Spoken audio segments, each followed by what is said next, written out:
Hello, everyone, and welcome to the 8th episode in this chess blowout series where one side defeats the other in a very quick game. So, in this game, former world champion Magnus Carlsen played 100% accuracy according to this computer evaluation by Stockfish. So, very interesting. Let's take a look at this. If we look at this game review, it looks like white just slowly accumulates an advantage, until the win in the end. And it's not a very long game, but let's see what happened here. And this says white really outplayed black in that one. White punished black's poor opening preparation, and white dominated the middle game. Playing a 3,800 rating level versus 2,400 here, and 100% accuracy in the opening and the middle game versus the opponent's 80% and 62.2. All right, let's look at the analysis. And the game was a Berlin defense in the Ruy Lopez opening. So e4, e5, knight to f3 attacking this pawn, and black defends with the knight. And now bishop to b5, the Ruy Lopez opening, attacking the knight, which is defending the pawn, so kind of indirectly putting pressure on this e5 pawn. And the game continues with this move, knight to f6, which starts the Berlin defense variation in the Ruy Lopez. And then here there are some options, different book moves, but Magnus Carlsen plays d4. And I should mention, if we look at the details here, this was a Blitz game of 3 minutes with only 2 seconds added to the clock per move. So, all of this is probably being played at lightning speed. But the game ends very quickly, as we'll see. So d4, pushing forward this pawn into the center, adding more pressure to the e5 pawn. And so black responds by knocking out this d4 pawn. So usually you do not want to let your opponent have two strong pawns in the center there. So Magnus continues by ignoring this pawn here and just castling. Instead of capturing with the knight, because he wants to get his king to safety and develop this rook towards the center of the board where it can influence the game more. So now we have knight takes e4, a mistake by the opponent. So it looks like if we go back, the best move here, or one recommended by the computer, is bishop to e7 to get ready to castle. Looks like the top recommended move is just a6 to chase this bishop here. All right, so now we have the game continuing with this knight takes e4 move, which was a mistake, as the king is still stuck in the center, and you don't want to go breaking open the center with the king still stuck there, and as we'll see. So rook to e1 is played, the best move, pinning this knight to the king. And so now black has two options.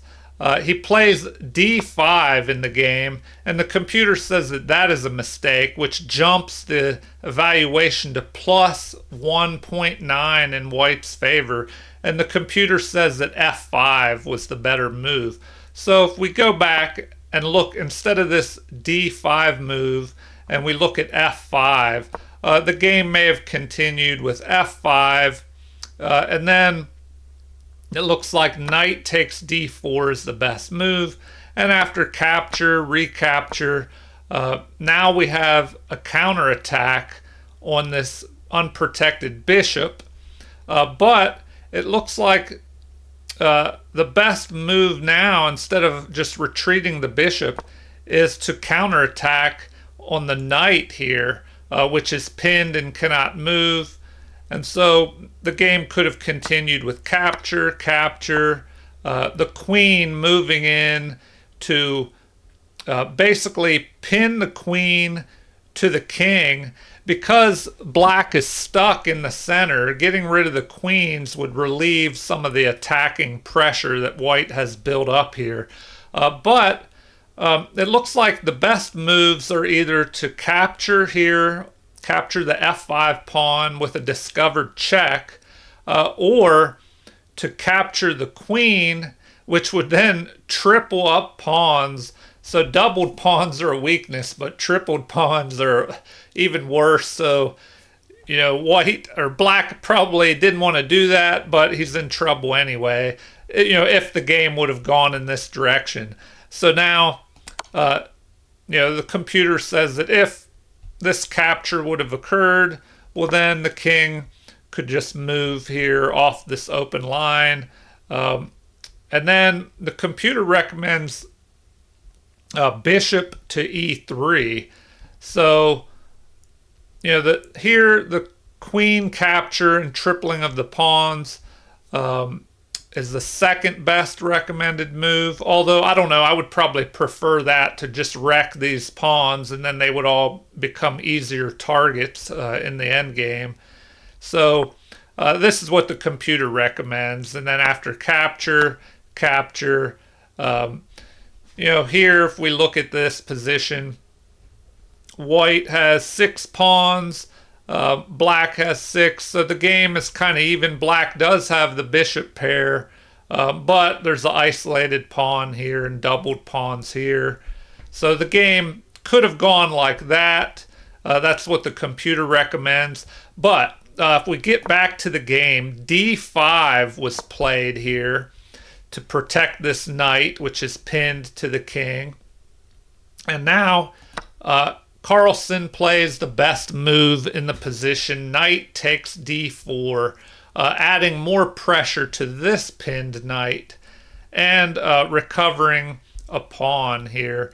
So now we have bishop to d6 being played, which the computer says that's an excellent move, lining up on the king side, getting ready to castle. But it preferred maybe bishop to c5, putting pressure on this knight. And then if the knight moved, there's a possibility of maybe a capture here. So instead, after bishop to d6, Magnus Carlsen captures this knight here. Also the best move in the position. And now we have bishop capturing. So this is interesting. The bishop captures over here with check. Now, in the game, Magnus Carlsen once again plays the best move, which is this, king to h1. Now, in this position, next, if we go back one and take a look at capturing here. So if this bishop is captured, well, then the game would have ended in a draw with a check. The king would be forced to move, but then we have a capture here. And so it would just be a draw by repetition. So, of course, Magnus Carlsen avoided that. And let's see, if we go back, he played the best move in the position, king to h1. And black responded with a miss here, capturing on c6. But this allows a fork after the recapture with the bishop, forking the king and the rook. Now, if we go back one, and let's see here. I was thinking, if somebody asked, well, why can't you capture and fork the king and the queen? But once again, this rook is pinning the knight to the king, so it's unable to move here. All right. So after this, we had the mistake of capturing here, which allowed this bishop to capture and fork the king and the rook. So instead of this capture, a better move, instead of capturing the knight, it looks like the best move would have been queen to h4. So this is interesting to look at. So if this move would have happened, the game would have been pretty even. So after this, it looks like the best continuation would be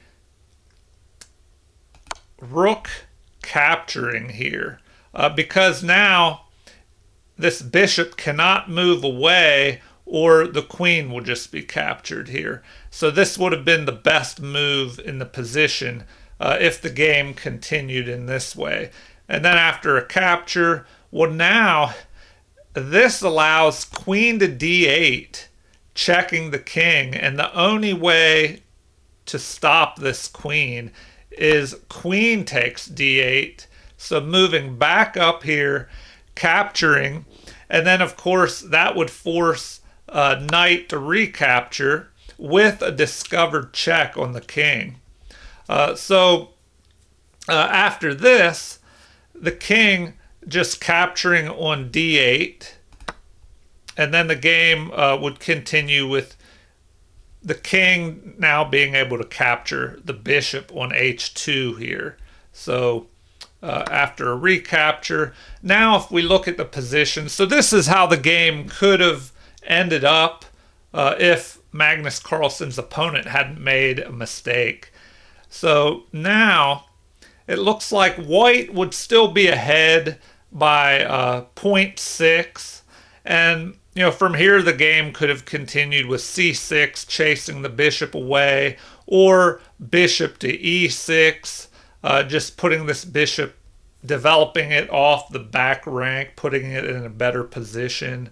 But if we look at the material, we have black has 7 pawns to white's 5, but white has the bishop pair, and material wise black is ahead, but white does have the bishop pair in a pretty open position, so that would give him an advantage.